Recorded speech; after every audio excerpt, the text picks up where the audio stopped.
오늘 하나님 주신 말씀은 이사야 42장 1절에서 9절입니다. 이사야 42장 1절에서 9절.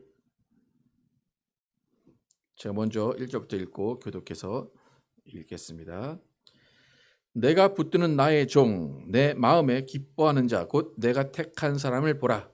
내가 나의 영을 그에게 주었은즉 그가 이방의 정의를 베풀리라.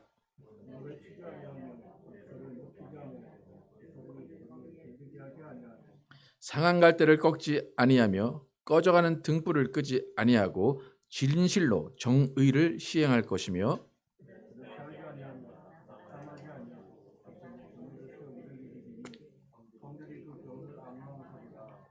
하늘을 창조하여 펴시고 땅과 그 소산을 내시며 땅 위에 백성에게 호흡을 주시며 땅에 행하는 자에게 영을 주시는 하나님 여호와께서 이같이 말씀하시되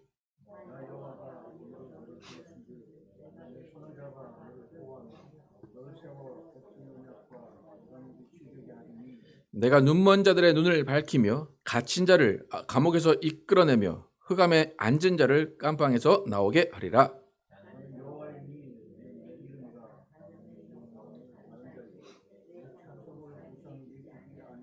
같이 읽겠습니다. 보라, 전에 예언한 일이 이미 이루어졌느니라. 이제 내가 새 일을 알리노라. 그 일이 시작되기 전에라도 너희에게 이르노라. 아멘. 예수님이 베푸신 정의란 무엇인가? 라는 제목으로 은혜를 나누겠습니다. 지금 계속해서 이사야 40장 이후의 내용들을 살펴보고 있는데 이사야 선지자가 예언한 내용들이 담겨 있습니다. 40장, 41장, 1장에서는 하나님께서 이스라엘을 만나 주셔서 그를 지키시는 분으로, 그들을 다시 위로하시는 분으로 만나 주실 것이다. 그들을 포로된 데서 회복시키실 것이다 라는 예언이 담겨 있었습니다. 그리고 예수님께서 다시 오실 것, 또 예수님께서 메시아로 오실 것에 대한 예언이 42장의 첫 번째 부분에 들어 있습니다. 그리고 하나님은 40장, 41장에서 이스라엘에게 회복과 하나님의 크심을 드러내시지만 그와 동시에 우상을 섬기지 말라는 이야기를 함께 하십니다.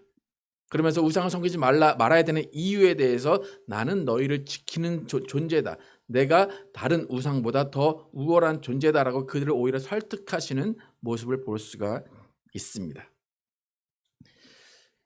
여러분, 이스라엘을 비롯해서 많은 인류의 역사상 우상을 섬기는 사람들이 많은데 인간의 우상을 섬기는 이유는 인간 스스로가 나약하다는 것을 알기 때문입니다. 인간 스스로가 의지할 존재가 필요하다는 것을 알기 때문에 우상을 섬기게 됩니다. 근데 우상을 섬기게 되는 이유 중에 많은 이유가 있겠지만 제가 생각하기에 가장 힘든 이유는 뭘까 생각해 볼 때 나 혼자다라는 그 생각에 우상을 섬기지 않을까 생각을 해봅니다.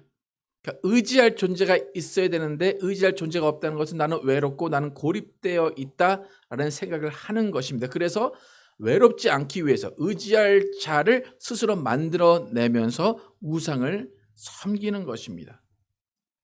여러분, 힘든 일이 많이 있습니다. 그죠? 힘든 일이 많이 있고 어려운 일 많이 있는데 어떤 것들이 가장 힘듭니까? 이 설교를 준비하다 보니까 인간이 가장 견디기 힘든 것이 외로움이 아닐까 생각을 해봅니다. 때로는 여러분 이제 사람들을 만나보시면 혼자 있는 것이 좋은 사람이 있습니다. 혼자 있는 것을 좋아한다라고 하는 사람이 있습니다. 근데 제가 이런 것에 대해서 많이 생각을 해봤는데 저도 이제 혼자 있는 것을 좋아하는 사람 중에 하나인데 잘 생각을 해보면 혼자 있어 본 적이 없어서 그런 것 같아요. 혼자 있어 본 적이 없기 때문에 혼자 있는 것이 좋다라고 얘기하지 정말로 혼자 고립되어서 혼자 딱 떨어져 있다 보면 그것이 좋은 것이라고 생각이 안 들 것 같습니다. 저는 때로는 이제 감옥에서 중대 범죄를 저지른 사람은 독방에 넣잖아요.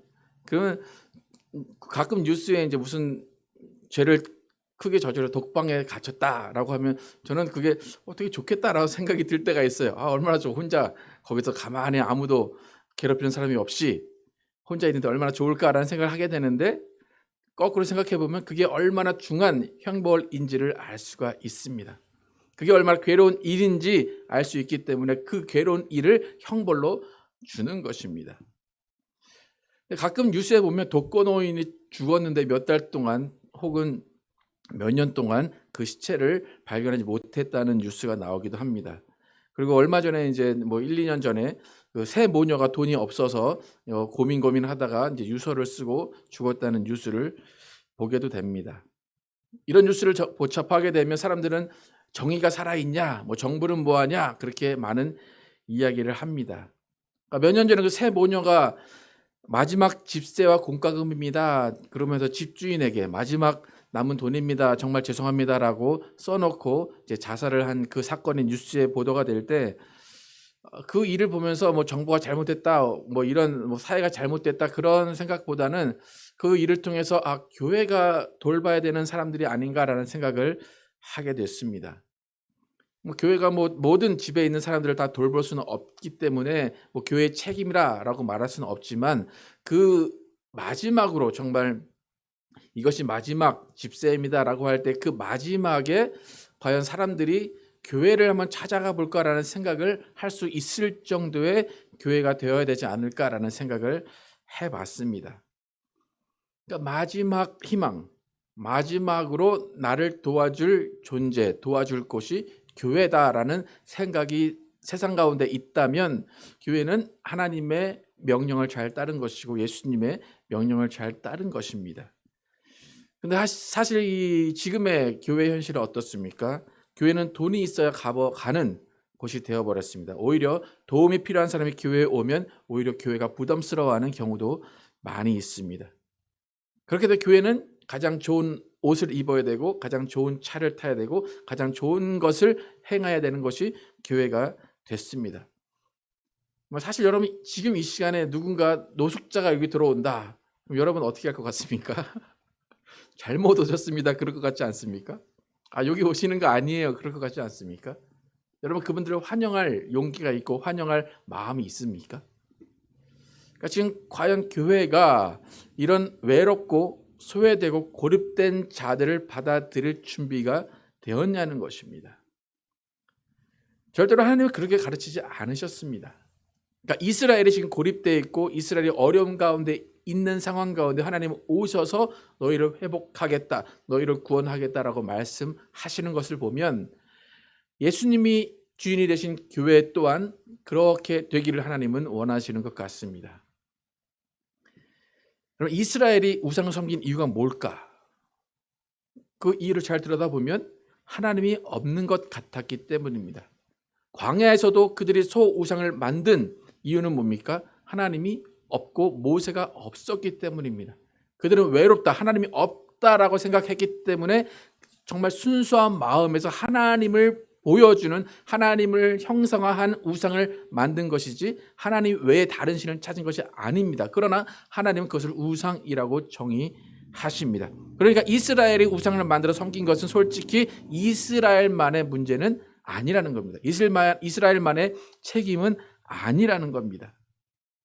외로움에서 벗어나고 싶었고 정말 소중한 그 목숨을 보호하고 싶었고 그들의 삶을 잘 살고 싶은 그 단 한 가지의 이유 때문에 이스라엘은 우상을 만든 것입니다. 여러분 신앙생활이라는 것은 지금 우아하고 그렇게 좀 귀족적이고 멋지다고 볼 수는 없습니다. 사실 신앙생활은 생계형이에요. 생계형. 네. 여러분 예수님 하나님 왜 믿습니까? 저 우아하게 좀 그 뭐라 그러죠? 그 취미생활처럼 믿습니까? 아니면 정말 하나님 없으면 안 되니까 믿습니까? 우리는 하나님 없으면 못 삽니다라는 그 생계형으로 하나님을 믿는 겁니다.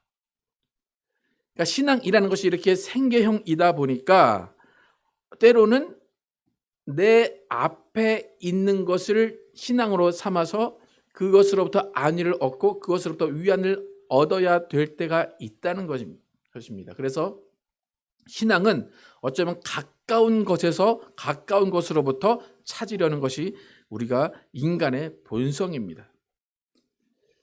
여러분 옛날 사극이나 그런 데 보면 가장 흔한 신은 어떤 신입니까? 집 앞에 있는 나무, 동물 혹은 그 달을 보고 신앙을 합니다. 그러니까 뭔가 가장 가까이 있는 것을 통해서 위로를 받으려고 하고 가까이 있는 것을 통해서 자신이 좀 의지하려고 합니다. 그러니까 가장 가까이 있는 것에서 의지하려고 하니까 눈에 보이는 하나님이 아니라 눈에 보이지 않는 하나님은 가장 나중에 찾을 수밖에 없습니다. 그러니까 혹은 많은 사람들이 하나님을 아예 찾지도 않고 죽을 수밖에 없습니다. 그 이유는 뭡니까? 하나님 눈에 보이지 않기 때문입니다. 여러분, 형상이 없는 신을 섬긴다. 그래서 말처럼 쉬운 일이 아닙니다. 대부분 예수 믿지 않는 사람들이 하는 말이 뭐예요? 우리가 전도할 때 이런 하나님 이렇습니다. 하나님 이렇게 우리를 도와주십니다. 여러 말을 해도 그들에게서 돌아오는 말은 내가 하나님이 눈에 보이면 믿겠습니다라는 거예요. 그러니까 눈에 보이지 않는 존재를 믿는다는 것은 참 어려운 일입니다. 그렇기 때문에 이방 신들은 모두가 형상이 있습니다. 그래서 형상 앞에 절합니다. 하나님이 형상이 없으십니다. 잠깐 동안 예수님이 33년 동안 형상으로 계시긴 했지만 그 형상도 내가 하나님이다 그렇게 직접 드러내지는 않으셨어요. 이렇게 하나님이 보이지 않는 하나님임에도 불구하고 우리가 하나님을 믿는다는 것은 참 귀중한 믿음입니다. 사람들은 스스로 우상을 만들어서 그 스스로 만든 우상으로부터 위안을 받고 위로를 얻으려고 하는데 정말 여러분은 하나님을 믿으면서 보이지 않는 하나님을 믿으면서 그 하나님으로 위로를 얻고 그 하나님으로부터 만족을 얻는다면 여러분은 참 하나님 믿는 그 신앙은 참 고차원적인 신앙이라고 할 수가 있습니다. 여러분, 하나님이 눈에 보이지 않는다라는 것은 왜 눈에 보이지 않을까요?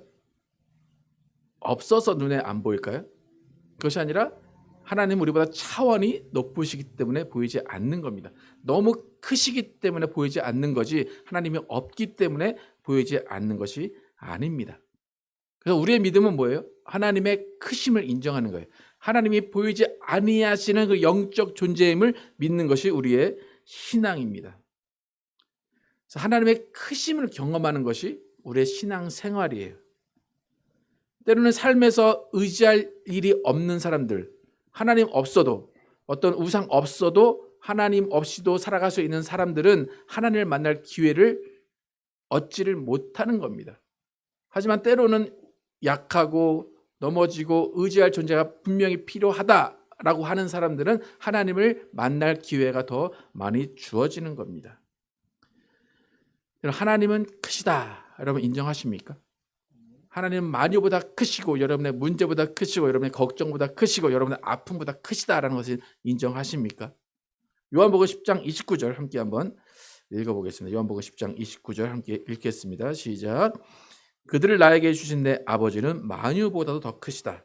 아무도 아버지의 손에서 그들을 뺏어가지 못한다. 어떤 근심과 걱정이 있어도 하나님이 더 크시기 때문에 그 걱정과 문제는 아무런 문제가 되지 않는 겁니다. 하나님은 하나님이 택한 자들을 아무에게도 뺏기지 않으신다는 거예요. 여러분, 인류의 역사를 보면 인류의 역사는 힘이 센 자가 힘이 약한 자를 빼앗아갑니다. 약한 자의 것을 다 빼앗아갑니다. 오늘은 내가 제일 힘이 센 것 같다가도 나보다 힘이 센 자가 나오면 나는 약자가 돼서 그의 종이 될 뿐입니다. 세상은 영원한 절대 강자는 아무도 없습니다. 여러분, 그 손에 드는 핸드폰 나왔을 때 세계 최강자가 어디였는지 혹시 아십니까? 한국에 있을 때 딱 이렇게 무전기 같은 그 핸드폰 어느 회사였습니까? 네. 모토로라가 가장 큰 회사였습니다. 그래가지고 제가 고등학교 때 그게 난 것 같은데 그거 드는 애들은 참 부잣집 애인 것 같다 막 그렇게 그러면서 그 애들이 그 막 이렇게 자랑하면서 가지고 다녔는데 지금 모토로라 가지고 계신 분 있으십니까? 네. 세상에 영원한 강자는 없습니다. 아마 애플, 삼성도 어쩌면 없어질지도 모릅니다. 그런데 하나님은 영원한 강자가 되시고 만유보다 크신 분이십니다. 근데 하나님이 왜 세상으로부터 그렇게 만유보다 크시다라는 인정을 받을 수밖에 없고, 많은 사람들이 하나님을 강자, 하나님은 크시다라고 고백할 수밖에 없느냐? 그 이유는 하나님은 계속해서 새 일을 행하시기 때문입니다. 모토로라나 여러 가지 다른 회사들이 망한 이유는 새 것을 개발하지 못해서 그런 거예요. 성경에 새 술은 새 부대에라고 나옵니다. 그럼 인간도 약해지고 늙어져서 죽어갑니다. 인간이 늙어가는 이유가 뭔지 아십니까? 세포가 계속 분열해서 새로운 세포를 만들어내야 되는데, 이제 어느 정도의 나이가 되면, 이제 대부분 그때 나이가 지금 다 들어온 것 같죠? 40대 이후에 되면 그 세포가 더 이상 새로운 세포로 분열하지 못하기 때문에 그냥 기존에 있는 것들이 없어지고 낡아지는 겁니다. 그래서 인간은 새로운 세포를 못 만들어낼 때부터 이제 죽음을 맞이할 수밖에 없는 겁니다. 그러니까 만약 여러분의 피부가 계속해서 새로운 세포를 만들어낸다면 여러분은 계속해서 탱탱한 피부가 될 겁니다. 그런데 여러분의 피부는 계속해서 어떻게 됩니까? 노화가 됩니다. 그러니까 얼굴에 그렇게 많이 발라도 어쩔 수 없이 내 피부는 쭈글쭈글해질 수밖에 없습니다. 그러니까 우리가 계속해서 영원한 강자, 영원한 만유의 큰 자가 되지 못하는 것은 새로운 것이 우리 가운데 나타나지 못하기 때문입니다.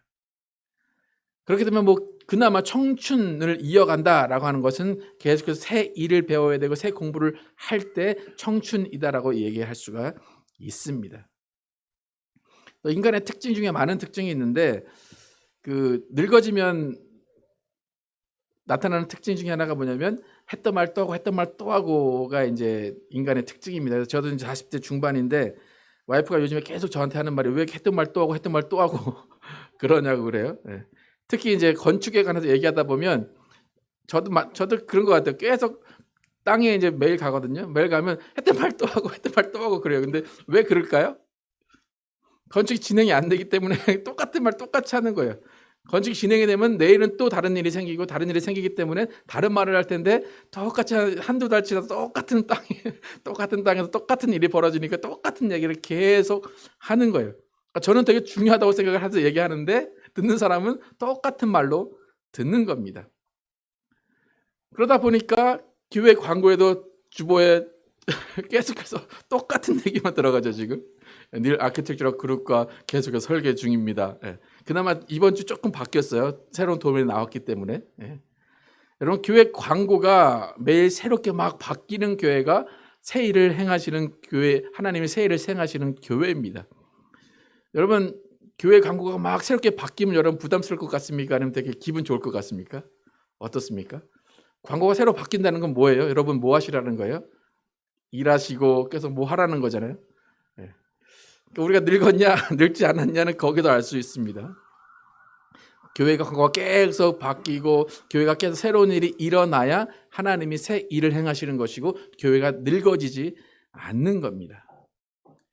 그러니까 여러분이 새 일을 행하시는 하나님을 믿고 그 하나님과 함께 나가려면 여러분도 함께 새 일을 하나님과 해 나가야 됩니다. 하나님의 크심을 경험한다는 것은 하나님이 새 일을 행하시는 것을 내가 함께 참여하고 함께 나간다는 것입니다. 그렇기 때문에 새 일을 행하시는 하나님과 함께 있다면 과거의 일, 어떤 나쁜 일이든 좋은 일이든 과거에 묻혀 있을 수가 없는 겁니다. 하나님은 죽음조차도 우리를 주저앉지 못하게 하시는 하나님입니다. 죽음으로 우리가 쓰러져서 넘어져서 죽음 가운데 있을지라도 하나님은 그 죽음 가운데 새 일을 행하셔서 일으켜서 영원히 하나님과 함께하게 하시는 분이 하나님이십니다. 그렇기 때문에 하나님은 크신 하나님입니다. 요한복음 14장 28절 함께 읽어보겠습니다. 시작. 내가 갔다가 너희에게로 온다 하는 말을 너희가 들었나니 나를 사랑하였더라면 내가 아버지께로 감을 기뻐하였으리라. 아버지는 나보다 크심이라. 예수님이 아버지는 나보다 크십니다라고 말하는 이 이유는 뭡니까? 제자들이 근심하는 거예요. 하나님, 예수님 이제 죽을 거. 예수님이 떠나간다고 했으니까 죽을 거라고 생각을 합니다. 근데 예수님이 죽으시는 것은 제자들에게 슬픈 일이지만 예수님은 그것이 기쁜 소식이다라고 하는 건 뭡니까? 하나님은 나보다 크셔서 나를 죽음에서 건질 것이다. 그렇기 때문에 너희는 슬퍼할 일이 아니다라고 말씀하시는 겁니다. 그러니까 하나님의 크심은 우리 가운데 죽음조차도 우리를 다스리지 못하게 하신다는 겁니다. 그러니까 여러분이 하나님의 크심을 믿는다면 여러분은 아무 걱정할 필요가 없습니다. 얼마든지 모든 상황 가운데 기뻐할 수 있고 모든 상황 가운데 소망을 가질 수가 있습니다. 여러분, 많은 사람들이 자녀들 때문에 걱정합니다. 내 자녀들을 걱정하는 그 걱정보다 하나님은 크신 분이십니다. 믿으십니까? 여러분의 개인의 어떤 걱정들, 개인의 아픔들, 슬픔들, 문제보다 하나님은 크십니다. 여러분 믿으십니까? 하나님의 크심을 믿는다면 우리는 지금 걱정할 것이 아니라 하나님께 기도하고 하나님께 나아가면 되는 것입니다. 지금 포로로 잡혀있는 이스라엘도 앞으로의 미래가 불투명합니다. 대책이 없습니다. 그들에게는 정말 걱정뿐입니다. 하지만 하나님은 크신 하나님으로 다가오십니다. 크신 하나님으로 다가오셔서 이스라엘에게 새 일을 행하시도록 새 대안을 주십니다. 오늘 본문 1절 함께 한번 읽어보겠습니다. 시작. 내가 붙드는 나의 종, 내 마음에 기뻐하는 자, 곧 내가 택한 사람을 보라. 내가 나의 영을 그에게 주었은즉 그가 이방의 정의를 베풀리라. 영어 성경 처음에 보면 Here is my servant라 나와요. 짜잔 소개시켜 주는 거예요. 내 종이 여기 있다. 근데 정말 내가 기뻐하는 자다. 내가 택한 자다. 그가 너희에게 정의를 베풀 거다. 그렇게 이야기하십니다. 좀 전에 새 모녀에 대해서 말씀을 드렸는데 정말 절망 가운데 있고 고통 가운데 있고 포로 같은 생활 가운데 있는 사람에게 정의를 베푼다는 것은 뭡니까? 그들의 어려움을 알아주고 그들의 어려움을 해결해 주겠다는 것입니다. 그런데 잘 보시면 정의를 베풀겠다라고 할 때 어디에다 정의를 베풀겠다고 지금 1절에 말합니까? 이방에다 베풀겠다. 나라에다 베풀겠다. 개인이 아니에요. 그러니까 각 개인에 찾아가서 네가 얼마 필요해? 내가 얼마 줄게. 그것이 아니라 전체적인 사회적인 제도를 통해서 정의를 실현하겠다라는 겁니다. 그리고 통치의 주체를 어떤 세상의 왕이나 어떤 물질에서 예수님에게로 하나님에게로 옮기시는 정의를 행하시겠다라는 것입니다. 그런데 그 정의를 행하시기 위해서 하나님이 보낸 자, 하나님이 택한 자는 어떻게 일을 합니까? 2절 한번 읽어보겠습니다. 시작. 그는 외치지 아니하며 목소리를 높이지 아니하며 그 소리를 거리에 들리게 하지 아니하며. 어떻게 해야 되는데 다시 한번 읽어볼까요? 시작. 그는 외치지 아니하며 목소리를 높이지 아니하며 그 소리를 거리에 들리지 않게 아니하며. 여러분 정의를 베풀 때 이렇게 하면 될 것 같습니까? 사회를 바꾸자, 사회의 모든 제도를 바꾸자 하면 여러분 뭐부터 할 것 같습니까? 나가서 데모부터 해야 되겠죠? 나가서 광화문부터 가야 되겠죠? 그러면 외쳐야 되고 목소리를 높여야 되고 거리의 소리를 들리게 해야 되겠죠? 그게 정의를 실현하는 거겠죠, 그죠? 예수님은 그렇게 안 하신다는 겁니다. 세상에서 이렇게 외치지 않고 목소리를 높이지 않고 거리에 소리가 들리지 않게 하는 사람은 정말 어떤 매갈이 없는 사람이고 리더십 없는 사람이고 설득력 없는 사람입니다. 이런 사람을 통해서 절대로 개혁이나 그런 것들이 일어날 수가 없습니다. 세상의 모든 출중한 리더들, 출중한 개혁가들은 다 목소리를 높이는 사람들입니다. 한국의 선거철만 되면 모든 후보들은 목이 쉬라 외쳐댑니다. 그런데 하나님이 택하신 이 사람은, 이 존재는 절대로 목소리를 높이지 않는다는 겁니다. 그러니까 이런 예수님의 모습, 이런 예수님의 정의를 행하시는 모습이 우리가 볼 때 참 아이러니고 우리가 볼 때 이해할 수가 없는 모습입니다. 마태복음 11장 6절 함께 한번 읽어보겠습니다. 시작. 누구든지 나로 말미암아 실족하지 아니하는 자는 복이 있도다 하시니라. 이사야 53장 2절 시작. 그는 주 앞에서 자라나기를 연한 순 같고 마른 땅에서 나온 뿌리 같아서 고운 모양도 없고 풍채도 없은즉 우리가 보기에 흠모할 만한 아름다운 것이 없도다. 둘 다 예수님에 관한 이야기입니다. 예수님으로부터 실족하지 않는 자가 복이 있다. 요한의 제자들에게 하는 말이죠. 제자들을 보시고 하는 말입니다. 예수님 처음에 이스라엘에 오셨을 때는 정말 급진적으로 이스라엘을 바꾸시고 정말 통치자를 내려서 자기가 왕이 될 줄 알았는데 예수님은 그런 모습이 없는 거예요. 그러니까 요한의 제자들이 어떻게 그럴 수가 있습니까? 요한과 함께 얘기하는 그것을 들으시고 나로 인해서 실족하지 않는 자가 복이 있다 말씀하십니다. 여러분 어떻습니까? 여러분의 인생 가운데 예수님을 믿고 예수님이 여러분의 인생을 확 바꿔주시면 좋겠죠, 그죠? 하나님 나 돈이 없어요. 지금 돈이 없으니까 빨리 돈을 주세요. 전 하나님 우리 아이들 지금 공부하기 힘드니까 확 바꿔주세요. 근데 하나님 그렇게 해주신다는 겁니까? 안 해주신다는 겁니까? 급진적으로 해주지 않으신다는 겁니다. 그러니까 저번 주에 말씀드렸듯이 기독교인들이 그렇게 점을 많이 보러 가는 이유가 이겁니다. 급진적으로 해주지 않으시는 하나님을 믿고 있기 때문입니다. 이왕에 정의를 베푸실 거면 딱 봐도 멋있는 분이 딱 들어도 정말 마음에 설득력이 있는 말을 통해서 개혁을 하고 그 모든 것들을 바꾸고 정의를 이루시면 좋을 텐데 정말로 아무 소리 안 내고 아무도 듣지 못하는 사이에 정의를 베푸시겠다고 합니다. 과연 이게 정의가 이루어질까요? 세상이 변할까요? 여러분 예수님이 세상에 오셔서 세상이 변했습니까? 어떻게 생각하십니까? 세상에서 살만해졌습니까? 예수님 오셔서? 여러분 예수님 믿었더니 정말 세상이 살기 좋아졌고 여러분 생활이 윤택해졌고 여러분의 아무런 걱정이 없습니까? 그렇지 않다는 거예요. 그런데 그게 예수님은 정의를 행하시는 방법이라는 겁니다. 3절 4절 함께 한번 읽어보겠습니다. 시작. 상한 갈대를 꺾지 아니하며 꺼져가는 등불을 끄지 아니하고 진실로 정의를 시행할 것이며 그는 쇠하지 아니하며 낙담하지 아니하고 세상에 정의를 세우기에 이르기니 섬들이 그 교훈을 앙망하리라. 상한 갈대가 있습니다. 꺼져가는 등불이 있습니다. 정의를 행하려면 어떻게 하는 것이 제일 좋습니까? 상한 갈대를 다 회복시킨 것이 좋습니다. 그죠? 그리고 꺼져가는 등불은 활활 타오르게 하셔야 됩니다. 근데 여기는 뭐라고 나옵니까? 그냥 상한 갈대 꺾지는 않을게. 그죠? 꺼져가는 등불 끄지는 않을게. 그러면서 정의를 시행한대요. 여러분 이게 정의입니까? 어떻습니까? 여러분 앞에 있는 어려움이 없어지는 게 정의입니까? 아니면 그냥 놔두면서 괜찮아 라고 하는 것이 정의입니까? 어떻습니까?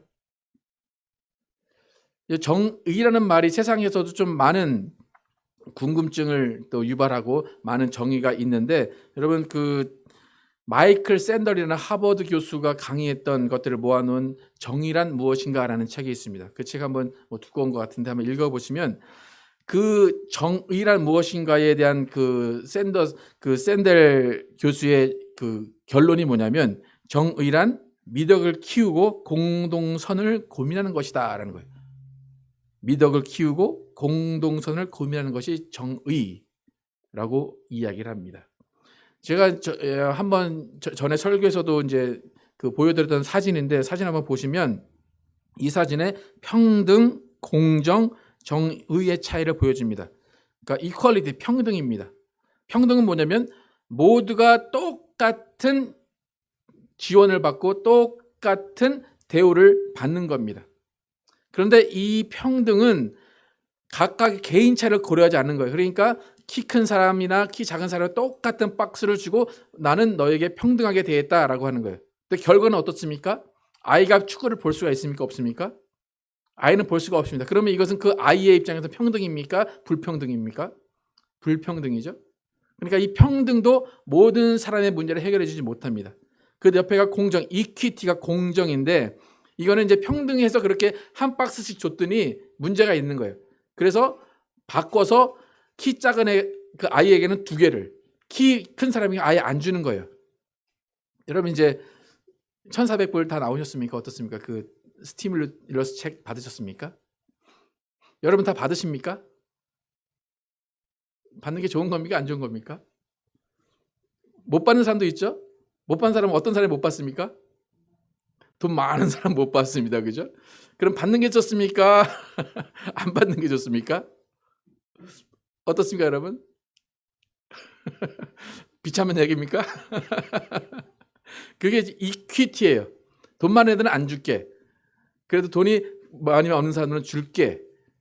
그러면 돈 많은 사람 입장에서는 이거는 별로 필요 없는 거 왜 하냐 그거죠. 왜 내가 번 돈 다 그 사람들한테 주냐. 그게 이퀴티예요. 그러니까 이것도 그렇게 바람직한 건 아니라는 거예요.